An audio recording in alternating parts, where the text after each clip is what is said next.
انشاءاللہ۔ ایک دوسرا سوال ایک صاحب نے کیا ہے وسیلے کے متعلق کہ یہ وسیلہ جو ہم اولیاء کرام کو مناتے ہیں یہ فرض ہے یا واجب ہے یا سنت ہے یا مستحب ہے؟ قرآن و حدیث کی روشنی میں جواب کا مطالبہ اس نے کیا ہے، تو آپ فرما دیں گے۔ دیکھیے،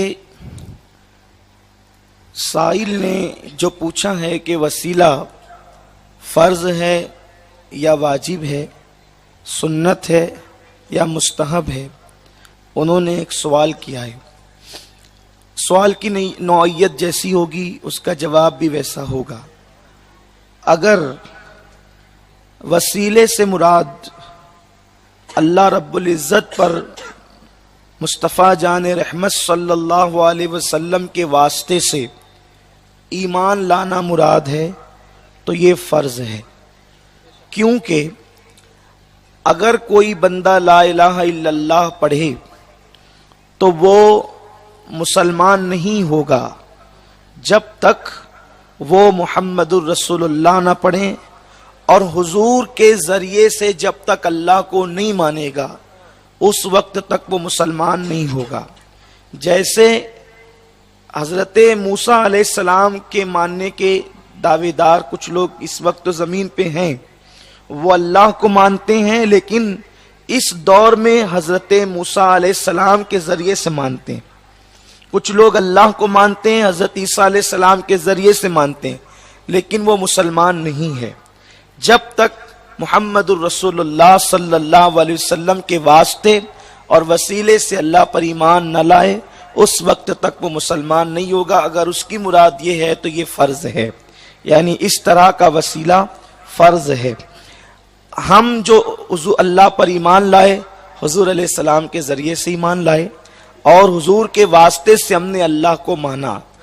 آقا علیہ الصلوۃ والتسلیم نے ایک مرتبہ دیکھا کہ حضرت فاروق اعظم کے ہاتھ میں توریت کے کچھ اوراق ہیں یا کچھ تختیاں ان کے پاس ہے اور وہ اس کو ملاحظہ کر رہے ہیں، تو اللہ کے حبیب علیہ السلام ناراض ہوئے اور فرمایا کہ اگر آج حضرت موسیٰ ظاہری طور پر زمین کے اوپر ہوتے تو ان کو بھی میرے اتباع کے بغیر کوئی چارہ نہ ہوتا۔ حضور سید عالم صلی اللہ علیہ وسلم کا مقام یہ ہے، لیکن چونکہ اس دور میں جو فتنے ہیں ان فتنوں کو مد نظر رکھتے ہوئے سائل کی مراد یہ نہیں ہے جو میں نے جواب دیا۔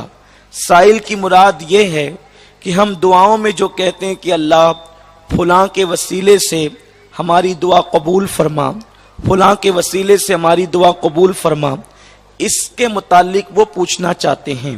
سائل کی مراد یہی ہوگی۔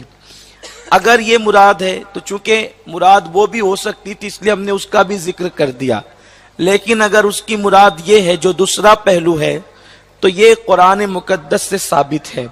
اللہ رب العزت قرآن مقدس میں ارشاد فرماتا ہے، یا ایھا الذین آمنوا اتقوا اللہ وابتغوا الیہ الوسیلہ، اے ایمان والو اللہ سے ڈرو۔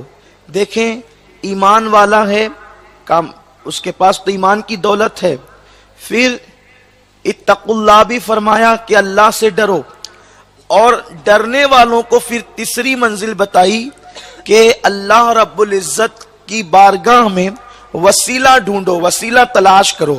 یہ قرآن مقدس کی آیت ہے کہ اللہ رب العزت کی بارگاہ میں اللہ کے قرب کے لیے، اس تک پہنچنے کے لیے وسیلہ تلاش کرو، وسیلہ ڈھونڈو۔ تو اس سے مراد یہ بھی ہے کہ آپ اولیاء اللہ کا وسیلہ، انبیاء کرام کا وسیلہ، صحابہ کرام کا وسیلہ، مقبولان بارگاہ کا وسیلہ رب کی بارگاہ میں پیش کر کے اس کا قرب حاصل کر سکتے ہیں، اور دعاؤں کی قبولیت جو ہے وہ رب کی بارگاہ میں حاصل کر سکتے ہیں۔ لیکن جس کا وسیلہ جتنا مضبوط ہوگا وہ اتنا جلد رب کی بارگاہ میں اپنی مراد پائے گا۔ اس سلسلے میں جو لوگ وسیلے کے منکر ہے وہ اس آیت کی تشریح اور ترجمانی یوں کرتے ہیں کہ وابتغوا الیہ الوسیلہ میں اعمال مراد ہیں، شخصیات مراد نہیں ہے۔ یعنی نماز کو وسیلہ بناؤ، روزے کو وسیلہ بناؤ، حج کو وسیلہ بناؤ، زکوٰۃ کو وسیلہ بناؤ، نیکیوں کو وسیلہ بناؤ۔ وہ کہتے ہیں غوث و خواجہ وسیلہ نہیں ہو سکتے، رسول اللہ وسیلہ نہیں ہو سکتے، اگر وسیلہ بنانا ہے تو اعمال کو بناؤ۔ ہم ان کو یہ جواب دیتے ہیں جو جواب مفتی اعظم سعودیہ کو حضور مجاہد ملت رحمت اللہ تعالی علیہ نے عطا فرمایا تھا۔ بات یہ ہوئی کہ ظہر کی نماز کے بعد سعودی کے مفتی اعظم کا مناظرہ حضور مجاہد ملت شاہ حبیب الرحمن ہاشمی رحمت اللہ علیہ کے ساتھ ہوا، تو اس وقت مفتی اعظم مکہ نے یا سعودی کے مفتی اعظم نے حضرت سے پوچھا کہ آپ لوگ ہمارے پیچھے نماز کیوں نہیں پڑھتے؟ تو حضرت نے فرمایا کہ دو چیزیں ہیں، ایک تو یہ کہ تم ہمیں مشرک کہتے ہو، جب ہم تمہاری نظر میں مشرک ہیں تو پھر ہم سے نماز کا مطالبہ کیسا کہ مشرک پر تو نماز فرض ہی نہیں ہے، آپ ہمیں مشرک بھی کہتے ہو پھر ہم پر پریشر بھی کرتے ہو کہ ہم آپ کے پیچھے نماز پڑھیں۔ دوسری چیز یہ ہے کہ آپ لوگوں کے عقائد کفریہ ہیں، اس لیے آپ کے پیچھے ہماری نماز نہیں ہوتی، یہ انہوں نے کہا۔ تو بحث جو آئی وہ یہ ہے کہ ہم لوگ تم پر شرک کا الزام اس لیے رکھتے ہیں کہ تم لوگ وسیلے کو مانتے ہو۔ مفتی اعظم مکہ نے کہا کہ آپ لوگ وسیلے کو مانتے ہو اور اولیاء کو، انبیاء کو، غوث و خواجہ کو وسیلہ بنانا یہ شرک ہے، اس لیے ہم تمہیں مشرک کہتے ہیں۔ تو آپ نے فرمایا وَابْتَغُوا إِلَيْهِ الْوَسِيلَہ کا مطلب پھر کیا ہوا؟ تو مفتی اعظم مکہ نے جواب دیا کہ یہاں وسیلے سے مراد نماز، روزہ، حج، زکوٰۃ اور نیک اعمال ہیں۔ تو حضور مجاہد ملت نے ایسی دلیل قائم فرمائی کہ آج تک کے اس گروپ کا کوئی مولوی جواب نہ دے سکا، نہ اس وقت نہ آج تک۔ آپ نے دلیل یہ قائم فرمائی کہ مفتی صاحب آپ کہتے ہیں کہ رسول اللہ وسیلہ نہیں، غوث و خواجہ وسیلہ نہیں، صحابہ اولیاء وسیلہ نہیں، وسیلہ نماز، روزہ، حج، زکوٰۃ، نیک اعمال ہیں۔ آپ سے میرا ایک سوال ہے، ظہر کی نماز آپ نے بھی پڑھی، میں نے بھی پڑھی، اور ہم دونوں نے نماز ظہر حدود حرم میں پڑھی، آپ مجھے بتائیں آپ کی نماز قبول ہوئی یا میری نماز قبول ہوئی؟ دونوں میں سے کس کی نماز قبول ہوئی؟ آپ کے پاس گارنٹی ہے؟ اس نے کہا نہیں۔ امید کر سکتے ہیں کہ اللہ نے قبول کی، لیکن نہ میں اپنی نماز کی گارنٹی دے سکتا ہوں نہ آپ کی نماز کی گارنٹی دے سکتا ہوں، یعنی نماز کی قبولیت کی کوئی گارنٹی میرے پاس۔ کون سی نماز؟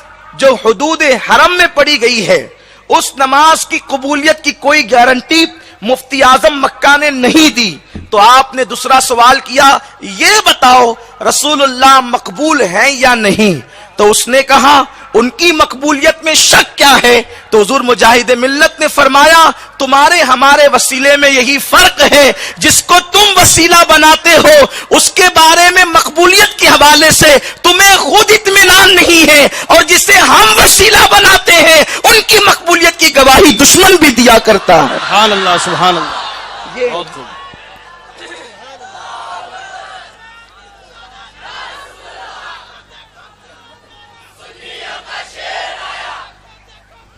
ہمارے بزرگوں نے فرمایا سبحان اللہ کہ وسیلہ مقبول عمل بھی ہے اور مقبول شخصیات بھی ہے، لیکن ہم عمل کو اس لیے وسیلہ جو ہے وہ عام طور پر زیادہ نہیں بناتے کیونکہ عمل کی مقبولیت کی کوئی دلیل ہمارے پاس نہیں، ہم امید کرتے ہیں، لیکن جن شخصیات کو ہم وسیلہ بناتے ہیں ان کے لیے تو دلیل قرآن میں موجود ہے، حدیث میں موجود ہے۔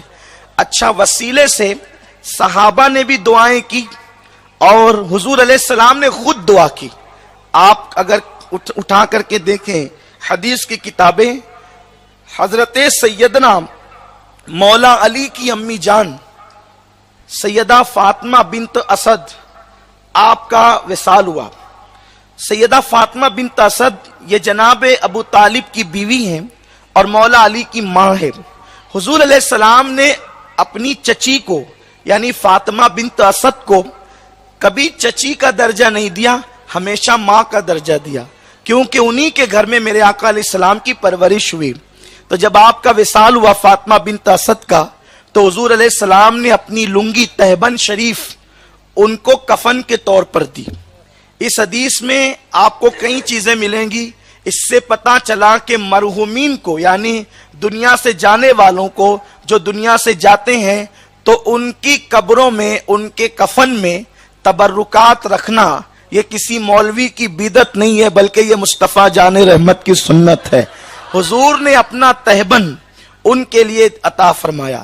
اس کے بعد آقا علیہ السلام ان کی قبر میں لیٹ گئے برکت کے لیے تاکہ ان کو برکت نصیب ہو جائے، اور اس کے بعد حضور علیہ السلام نے ہاتھ اٹھا کر دعا کی، اے اللہ اس میری امی جس کا وصال ہوا ہے میرے واسطے سے اور مجھ سے پہلے جتنے انبیاء دنیا میں آئے ان کے واسطے سے میری اس ماں کی مغفرت فرما اور اس پر قبر کو کشادگی عطا فرما۔